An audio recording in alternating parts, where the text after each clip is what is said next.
This hour of the Alan Autry Show is sponsored by Sinlaw, the most realistic artificial grass in the Central Valley. From NFL quarterback to Hollywood to the mayor's office and now behind the mic at KXEX, this is the Alan Autry Show.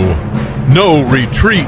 And so, my fellow Americans, ask not what your country can do for you. Ask what you can do for your country. Mr. Gorbachev, tear down this wall. What the hell's going on out here? Everybody crabbing out there. Nobody. That the only thing we have to fear is fear itself. Today, I consider myself the luckiest man on the face of the earth. I'm not fearing any man. Mine eyes have seen the glory of the coming of the Lord.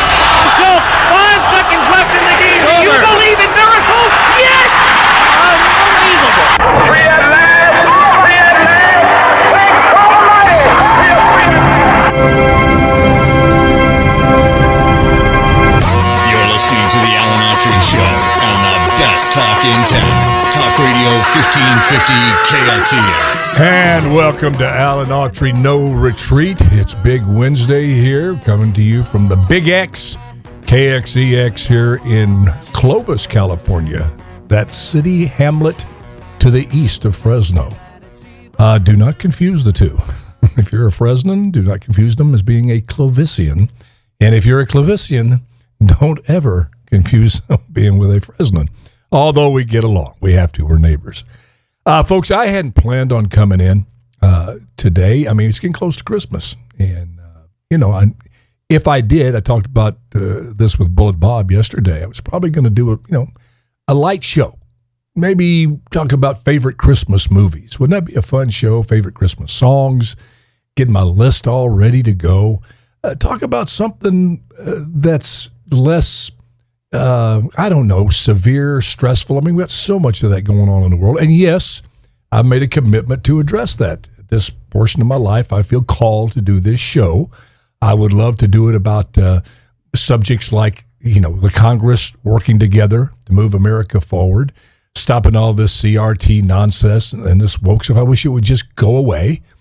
And as my uncle used to say, you can wish in one hand and do something else in the other and see which one fills up first. And I'll let those from the South know what I'm talking about.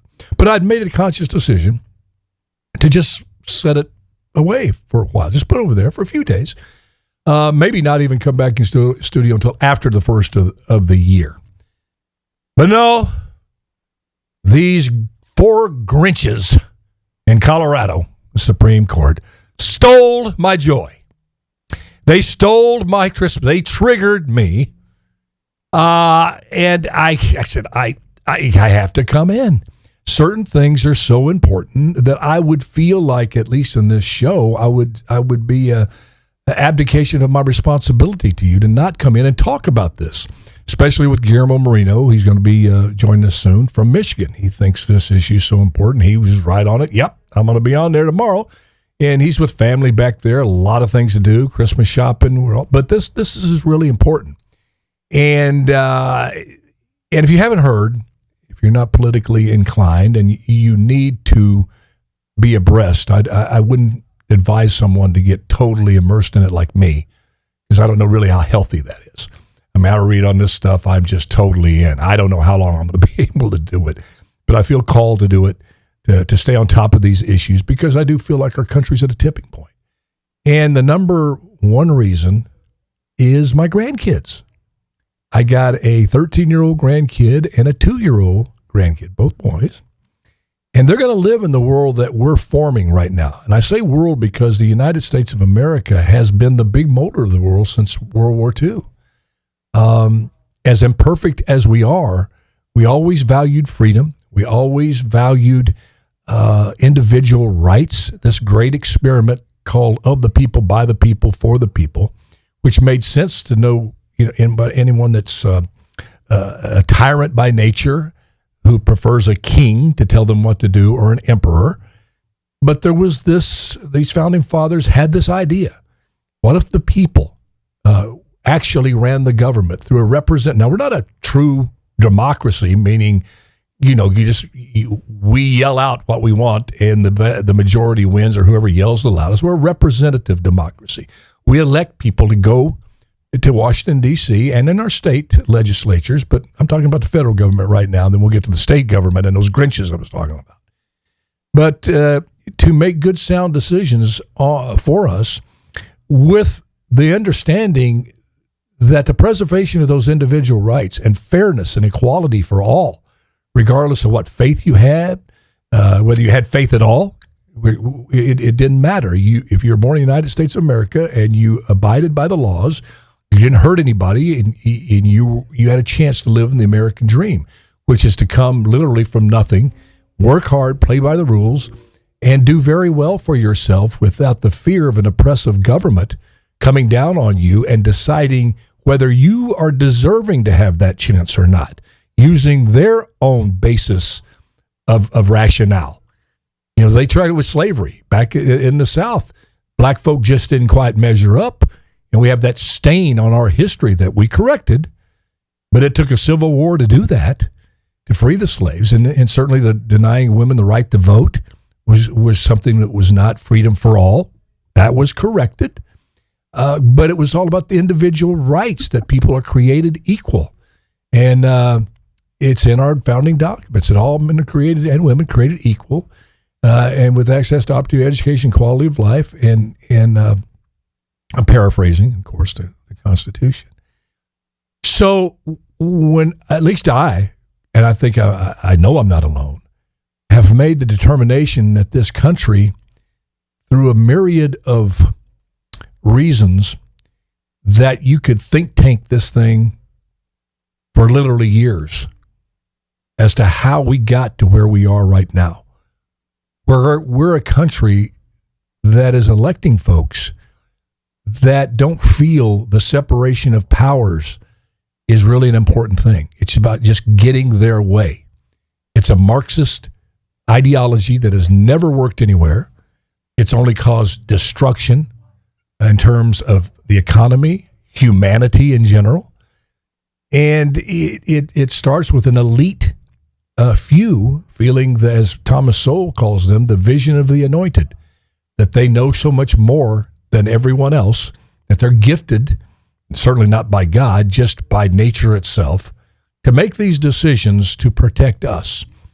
And I think we've seen that on display yesterday when the Colorado Supreme Court, voted 4-3, all Democrats, that former President Trump should not be allowed to be on the ballot because they determined he was an insurrectionist.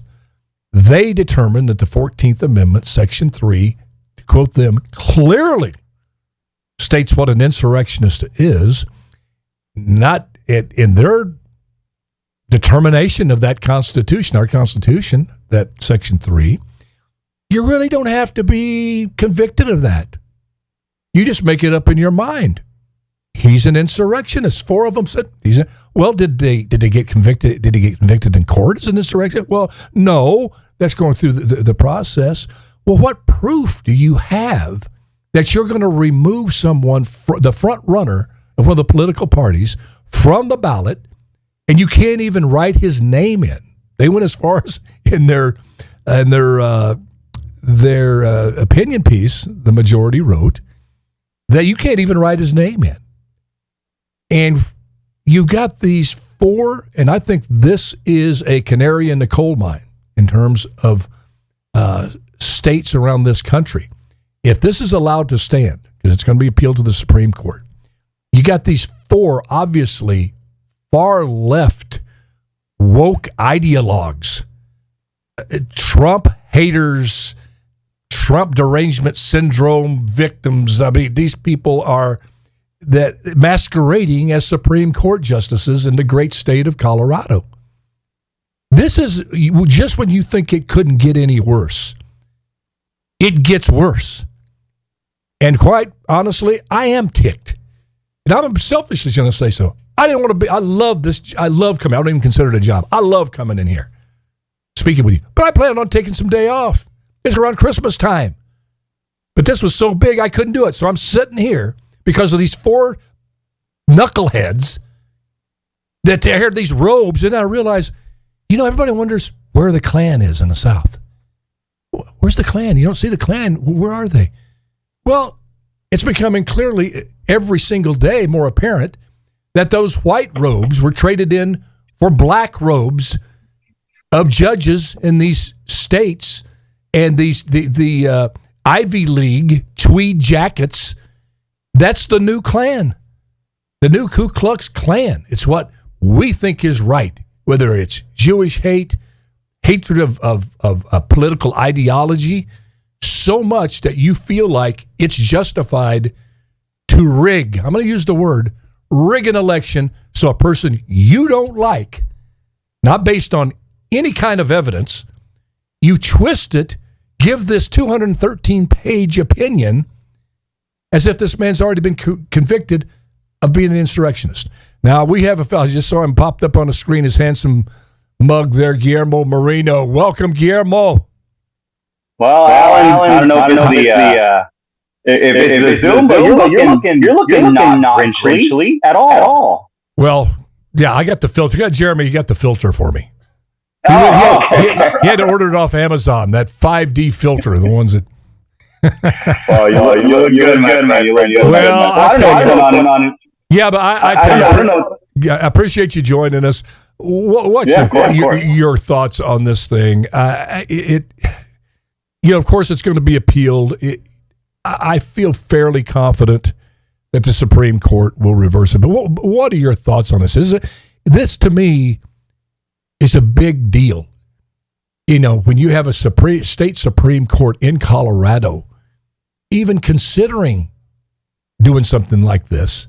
I mean, Jack Smith had a chance to charge President Trump with insurrection. And he says, I can't prove that. There's not enough here to prove that. Jack freaking Smith. I mean, you're the grim reaper of Republicans. He hates Trump. His eyes, you've seen him. If he had any chance to get him on insurrection charges, he would have been all over that like a starving dog in a meat house. Jack Smith says this won't fly, trying to convict him as an insurrectionist. Yet these 4 people give me your thoughts on that.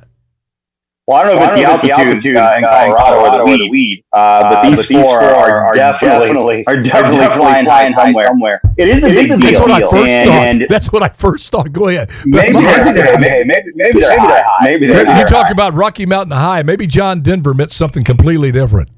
Go ahead. Yeah. People need to realize that Trump's not going to win Colorado. I mean, like at all. He doesn't have a remote chance. But this is still important because if other states follow suit, if other states, specifically swing states follow through, then we can have a big problem. Let me tell you this right now. Colorado doesn't care if Donald Trump is on the ballot at all. This is a certified game plan from the Democrats. They want this to be done in one of the most liberal states and one of the liberal circuits to get this thing fast-tracked to the Supreme Court. This is really a Hail Mary. Okay.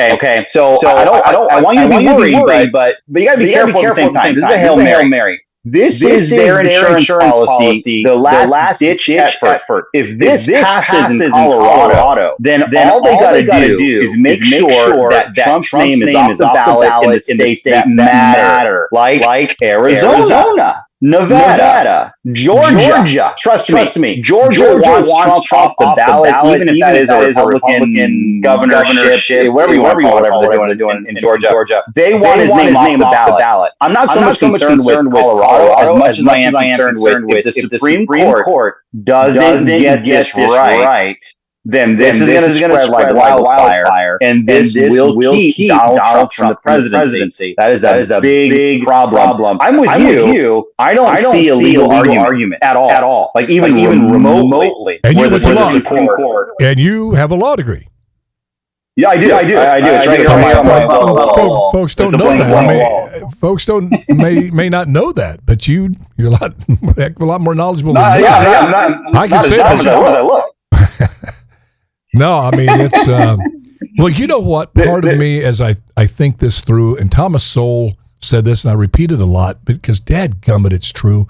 It's great advice for me. I took it to heart, and I think I'd like to pass that on to you.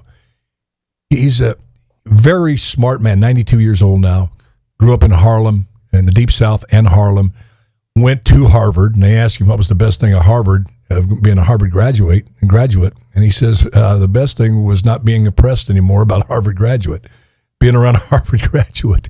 He has it in for that because he saw how the sausage was made there. But he made a statement. He says, it doesn't matter how smart you are if you don't stop and think. Mm-hmm. And I was going on emotion last night, just walking around going, oh my gosh, being very selfish. I got a to-do list, but I cannot in good conscience not do the show based on this. That's when I texted you last night. Are you coming in? And you said, absolutely, going to be there. So I knew you were ready to go. But as I think about it, maybe, as the Bible says, this too must come to pass. Maybe people need to see what we've been saying for a long time about this woke ideology, how crazy it is, how unfair it is, how rigged it is, how much disdain the woke movement has for the Constitution. They would rather have everything settled by the court system, of which they get to appoint the judges. And Thomas Sowell in his book talks about that, the problem with that. So they don't want the Constitution just gets in the way. Second Amendment rights, individual liberties. Well, we'll have the Supreme Court base it on what's happening at the moment. What's the mood of the country at the moment? And he says the problem with that is you'd never know what the law is until these Supreme Court justices rule. You would never know what the law is. You go in, they get to make the determination on it. It's very, very, very, very dangerous. And when you hear the woke left and you hear President Biden toying with the idea of packing the court, this is what they mean. Pack them with 4 justices like these 4. And, I know I pick on the Ivy League. You pick on the Ivy League because you're a Big Ten school and I love it. But Thomas Sowell said this also. It gets some laughs when he says it, but there's a lot more truth to it than you would want to believe. He says, do you notice throughout the course of history when something bad happens, something weird, strange, and bad happens, there's always an Ivy League graduate in the middle of it, mostly Harvard. So I just said, these 4 justices, I Googled them. I'm going, just what if? Well, let me just share this with you. Where were they all from? All right. Well, I'm glad you asked, a wise and wondrous one. I looked it up. Okay. Richard Gabriel, one of the 4, who voted to kick Trump off the ballot, to take you, the people of Colorado and the world and the country, to vote for him or not vote for him. Richard Gabriel, graduate from Yale. Loves Colorado, graduate from Yale. Monica Marquez, Yale, graduate from Yale. Melissa Hart, Harvard. And then you have William Hood, Syracuse. Okay, I don't know what's going on. Back east, far east. I mean, back east, liberal, and it's just astonishing. Now, I'm going to look up the other 3 on the minority, the 3 that didn't vote.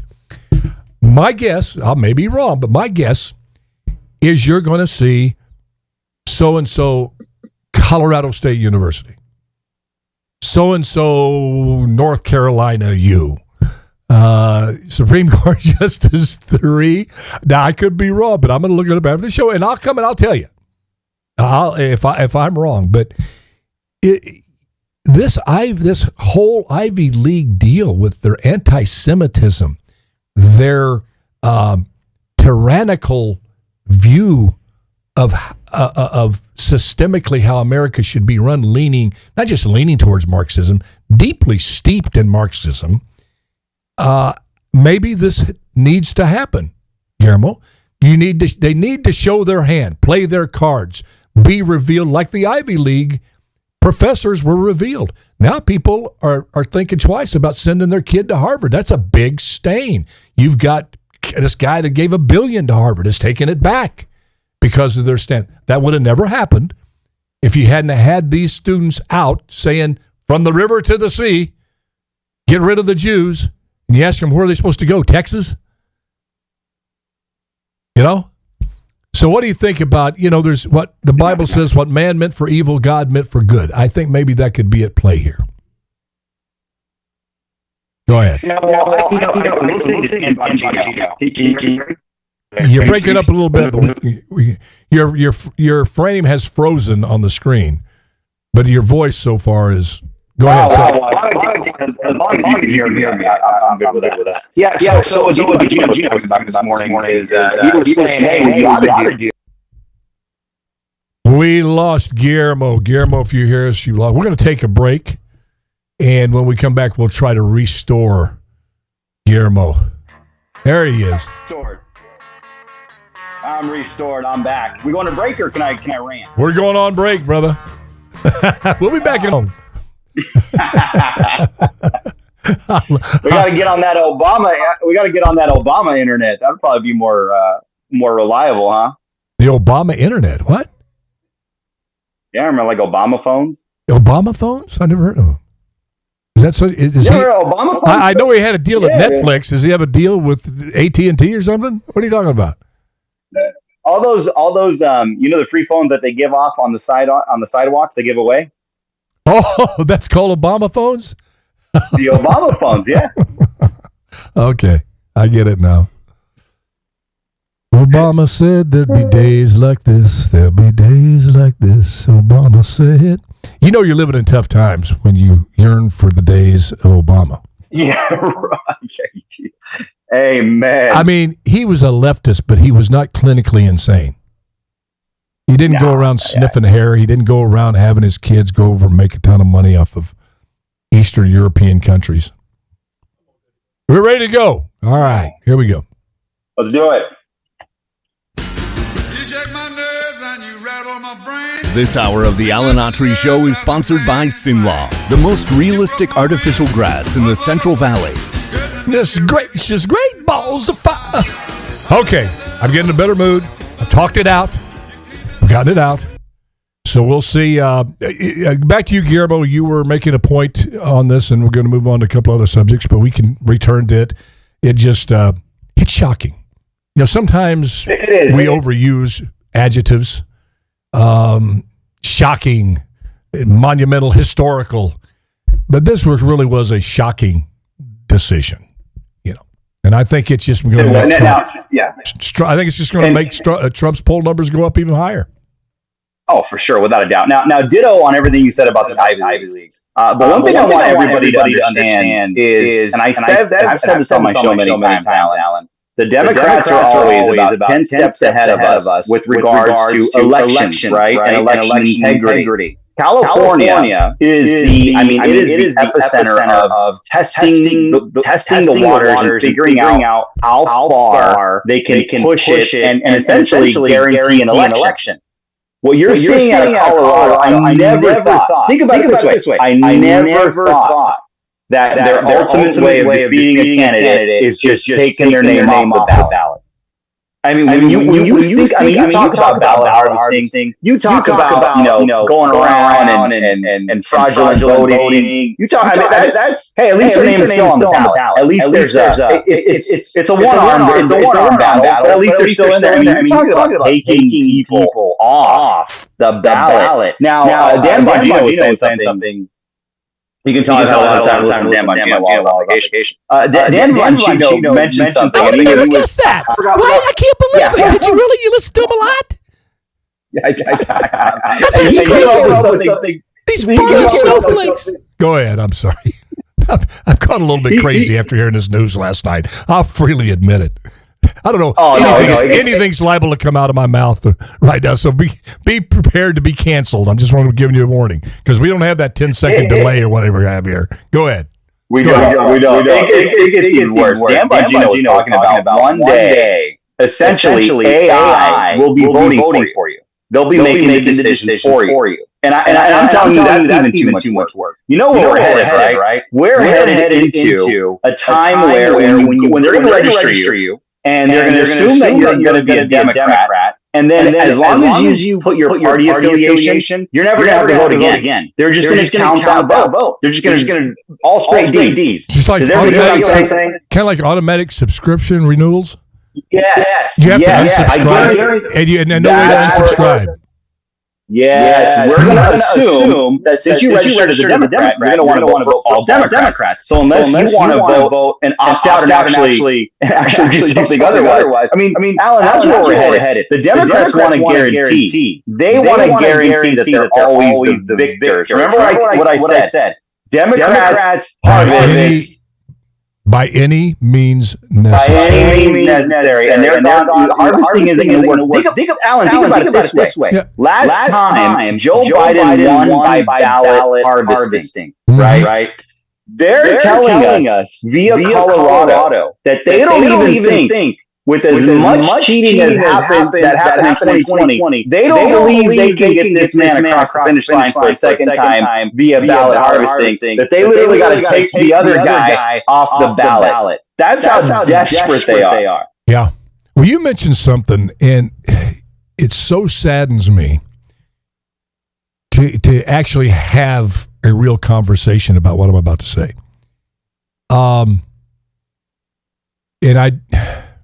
It's actually heartbreaking. It's nauseating.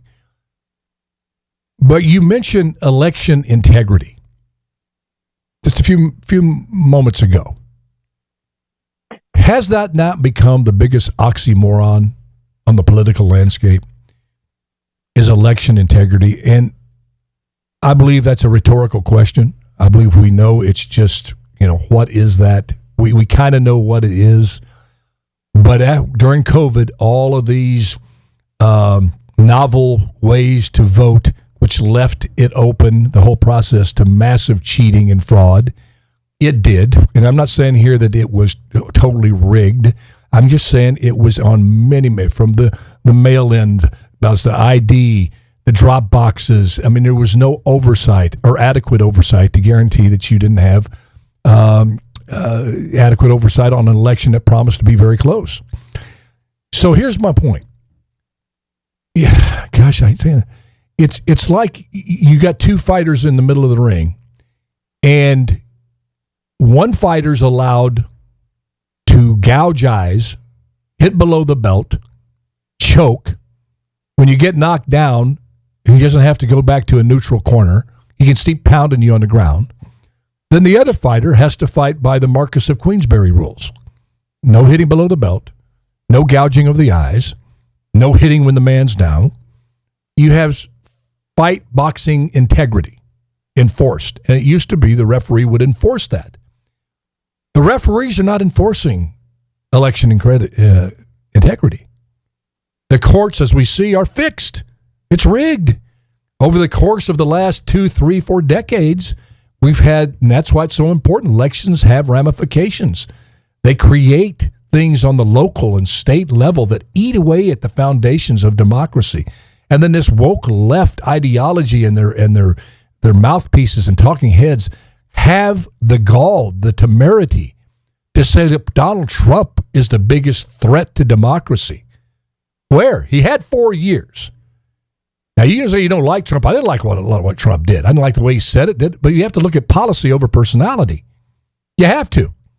I want that pilot that you flew out to Michigan, and you want that pilot, the best one available to get you there. You don't want, and if he talks like foul mouth, drinks, not a good person, guy you wouldn't want to hang out with, but he finished at the top of his class, and you got a choice between that guy and the guy who's really nice, really very respectful, that finished at the bottom of his class. Who are you going to pick to fly your airplane?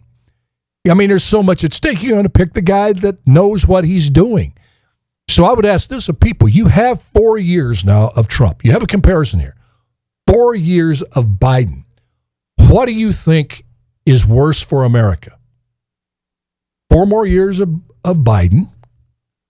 True. Or back to the policies of Trump? You're going to get 4 years. You're going to get 4 years of another person. Yeah. Either one. Which one do you want? So such a good point. And you have a point where we've never had this novel situation where a former president coming back to run again.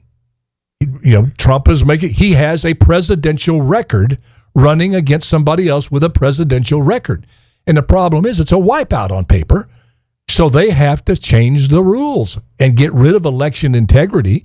And by any means necessary, as you say, do whatever it takes. Why? Because, as Thomas Sowell said, the intellectual elite actually feel that this is the right thing to do, that it's all right to not conduct itself with a respect for democracy, to act tyrannically, to act like a dictatorship, to get what you want, yet try to paint the other guy as a dictator.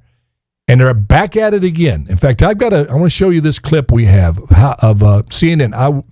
I was sitting in my bed watching it, and the hypocrisy, the way they're trying to convince people. I've always said the woke left has such a low regard for the people that vote for them. They think that you're dummies, folks. I'm just telling you, if you're on the left, you're a Democrat, your leaders think you're dumb as a doornail. They'd like to make you think that they think that guy that's working, in the body shop in Tupelo, Mississippi, is dumb. But that guy has got more smarts in his finger in terms of common sense than any of these PhDs have. But I want you to listen. Here you have Abby Phillip on CNN, who's actually a lot better than Don Lemon in terms of trying to be fair. But did an interview last night with Lori Lightfoot.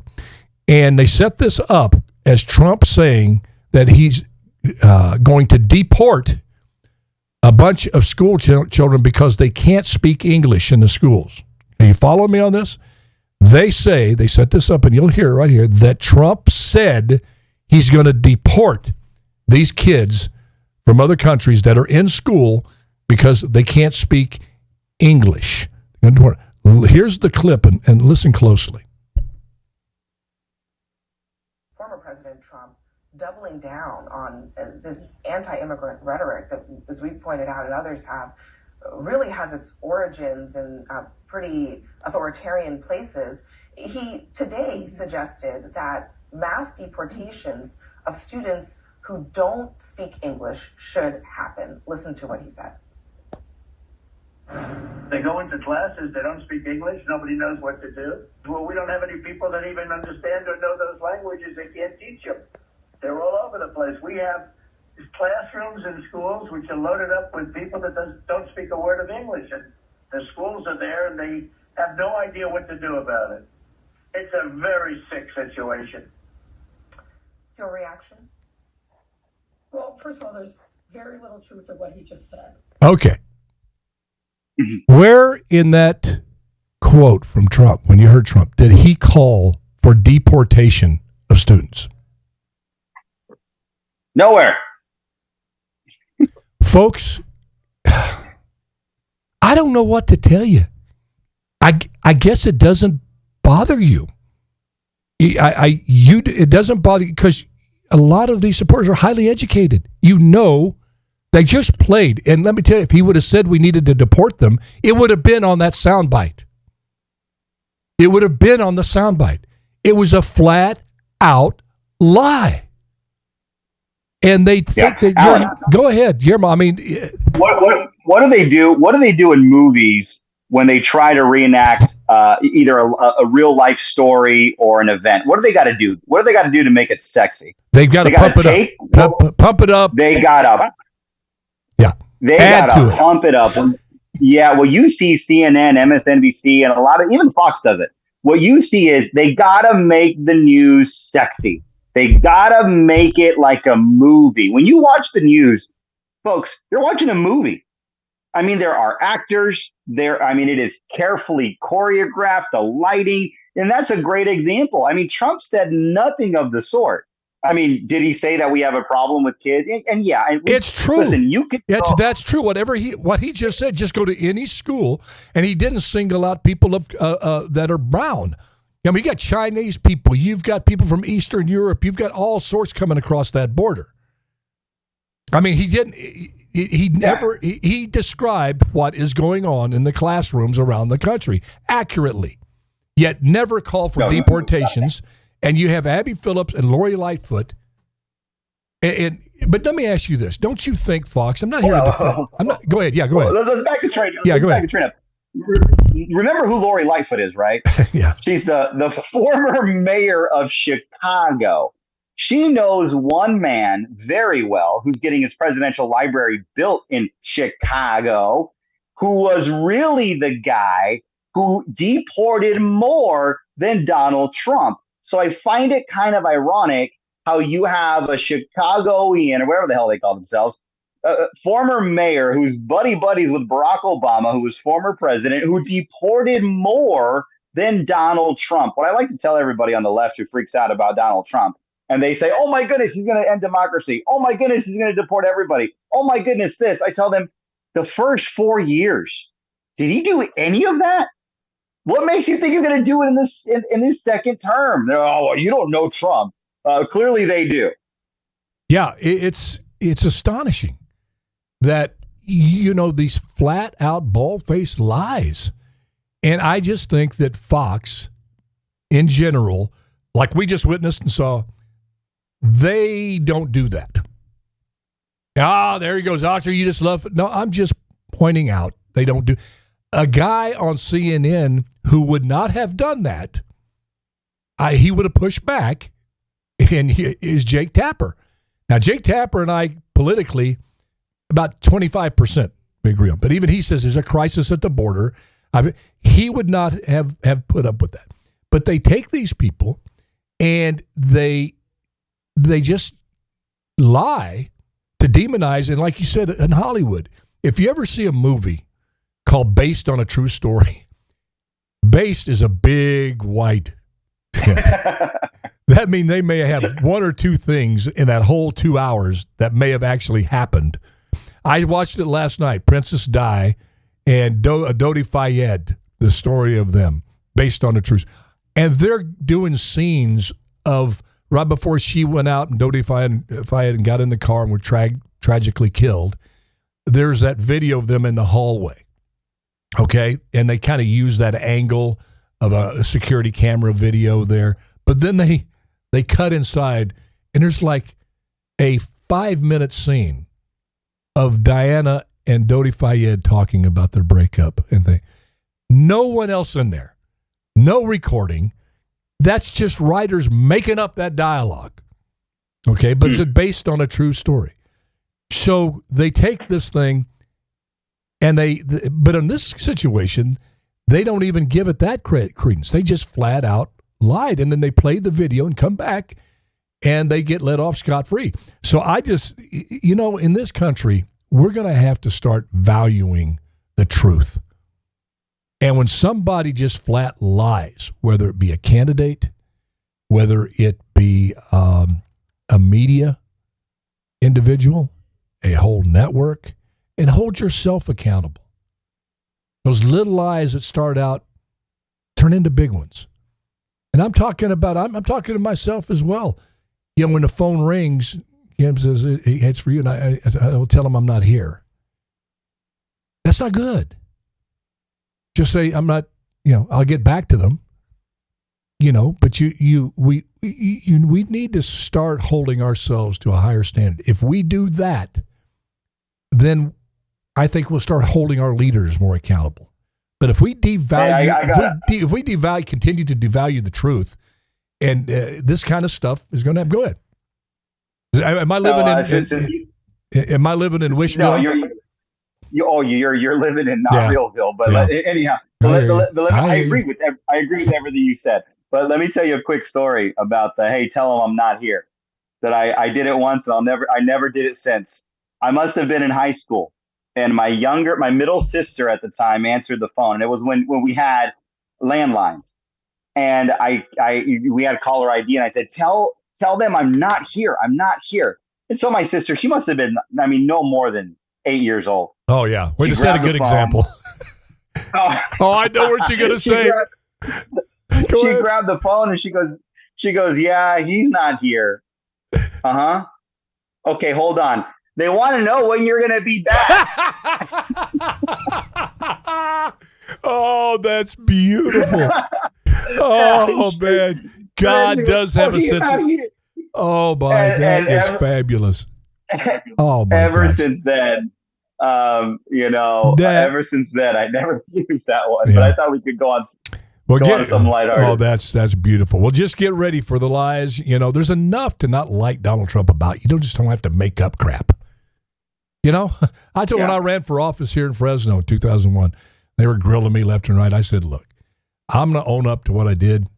I said, there's enough in my life that I'll tell you. I mean, you want to go down to L.A. and find some people I used to hang out with, I'll give you their address. And I probably did what they said I did back then. But just don't make stuff up.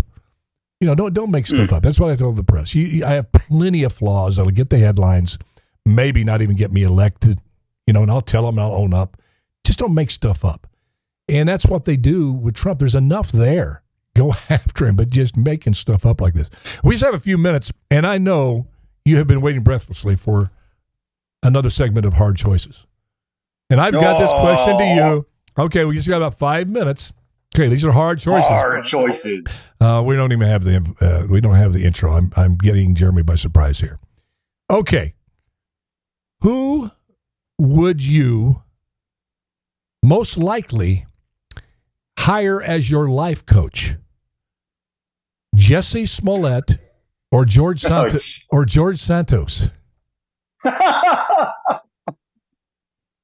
Oh man! You gotta hire. You've got to hire one of them and tell me why. You know the rules of hard choices. George Santos in a heartbeat. And number one, because he still needs to do the cameo for you. Remember, I'm going to have that man singing "Happy Birthday, Bubba" before the end of the year. So don't get. I think his fee went up. I will pay George Santos. I will pay you back in a way that will leave you wounded and bleeding for the rest of your life. I'm just letting you know that. Go. George Santos, 100%. As Clint says, 100%. The man. George Santos. He does have a little more personality than Jesse. He really does. Yeah, way more personality. And the man knows where some bodies are. Oh my gosh. Oh, speaking of, the Jeffrey Epstein thing, they want to. Boy, that's going to be interesting when that list comes out. Okay, here's the next hard choice. Who wins a 40-yard dash? Joe Biden or Mitch McConnell? I'm gonna go with Joe because you see him. He does this little hey, look, guys, I'm still fit. He does that little jog, that light jog when he's on the podium. So that might actually get him a little bit more. Assuming he goes the right way. But what I think? Go ahead. I'm sorry. And assuming the Easter Bunny doesn't jump out and scare the hell out of him. Yeah, that's what I was thinking. I originally went with Joe Biden. I said, wait a minute. This is going to be like the tortoise and the hare. Joe Biden's going to come out just smoking McConnell. McConnell's going to be shuffling along. And then about halfway through, Joe's going to fall down. He's going to fall. He's going to trip on something and hurt his knee. Nobody can help him get up. And Mitch McConnell will just go by him like the turtle to the finish line. It's cocaine Mitch. Okay, Mitch. And then the second question, follow-up question on that. What would be their time in the 40? Oh, man. It would, gosh. 10.2? No, more than that. Well over a minute. Well over a minute. Come on. Yeah, you're right. Well over a minute. Yeah, I'm being realistic here. No. Okay, who wins the UFC match? And I'm talking about the Ultimate Farting Championship. Eric Swalwell, John Kerry, or Megyn Kelly. Oh, man. So basically, I'm going to have to go with Swalwell, man. Swalwell didn't skip a beat. I'd have to go with there, too, because it's obvious he could probably... I had a buddy in college who could fart on cue. He could fart and burp on cue. He'd say, hey, Billy, fart one right now. It was amazing. Hey, burp. You burp on... I'm kind of thinking Swalwell's like that. That he... You know what? Wait. Because he did it so effortlessly, it didn't bother him. Kerry, at least, it stopped him. He was talking about toxic fumes and this sort of thing, and then... And you see him drop his head, gather himself, say, well, and he just burrowed through. The lady next to him kind of gave the wave going, I can't. Then she gathered herself and went on. And the guy on the left there just had this quizzical look like, what the heck just happened there? I mean, I'm changing my vote. Yeah. I'm going to go with Kerry because I bet you this man has been holding it in so long, thinking that he's going to cause the world to end because of his farting. The man's been holding it in so long that guy I think would win. Yeah, well, you know what? And I have sympathy because one of my biggest fears is as an elected official, and I know you folks out there who serve in government, and you're doing mayors, governors, what have you, and you got your state of the city, your state of the state, so on, and you're in front of a lot of people, and you're the keynote speaker. My biggest fear is that I would have to go number 2 up there, and I'd be cramping up, and I would just have to make a choice, tough choice. Either just let it go in pants right there, or say, excuse me, I've got to go to the bathroom. Both of them, you're toast. That's all anyone would remember of the speech. But I used to get really worried about that. Guillermo Moreno, thank you for tuning in, buddy. God bless you. God bless America. And y'all have a great Christmas. We may do a show next week, but we'll probably just give you all a rest from us. But anyway, stay tuned. We just appreciate you so much. Just do your best. Let God do the rest. And Merry, Merry Christmas to all y'all. Go ahead, Guillermo. We'll go Merry Christmas to everybody. See you in the new year. Merry Christmas if we don't see you again, and see you in the new year. Absolutely. Bye-bye now.